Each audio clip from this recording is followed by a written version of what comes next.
What's up, guys? Welcome back to the bumpy road to $10 million. It's been a while. Unfortunately, a war broke out right as I was preparing the February update, and I needed to focus on other things. But we're back now. Today, we're going to go a couple of months back in time and touch on how the stock market and our portfolio performed through the end of February 2026. As always, a friendly reminder that this video is not financial advice, and when investing, you can lose everything. So please always do your own research. For 2 months into 2026, as of February 28th, everything was basically flat. There were no material changes in our asset values.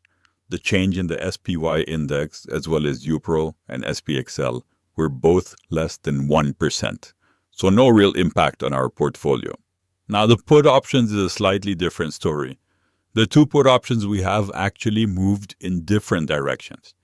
The UPRO put, which expires in January 2027, moved up by around 7%, which makes sense given the slight decline in the UPRO stock price. However, the SPXL put actually declined by around 3%. This, again, intuitively makes sense if you think about it. Remember, the SPXL put we bought expires in July 2026. So at the end of February, there were only around 5 months left for SPXL to move below the strike price of $100 before our put option has any intrinsic value. Given expiration was coming up and that there was no material change in the SPXL stock price, the put option moved down slightly, which again makes sense.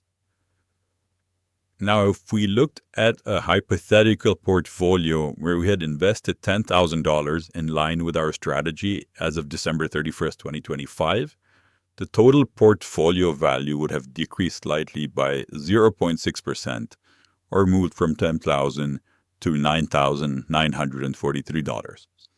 So again, no material change in the portfolio value, and we really shouldn't spend any time discussing this further. The only other thing to mention in the context of our strategy is that every 2 months we need to consistently allocate cash to our portfolio for the strategy to work. And if we first invested on December 31st, 2025, February 28th would be the next capital injection date.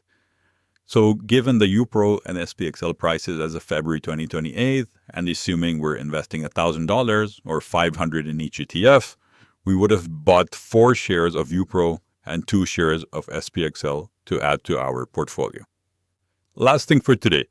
You might notice one thing that's different here compared to other channels. I do not discuss why the market went up or down in any detail. We have a 20-year strategy, and month-to-month market movements in that context is just noise. Even if we knew for sure what's driving markets, which in my opinion we don't, we shouldn't really care with our time horizon.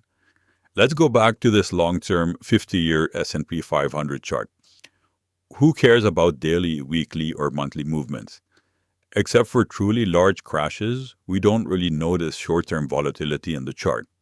And even when there was a major crash, the market always recovered after to reach new all-time highs. The entire thesis for our strategy is that the S&P 500 will go up significantly over the long term, as it's always done, and we are positioning ourselves to take advantage of that.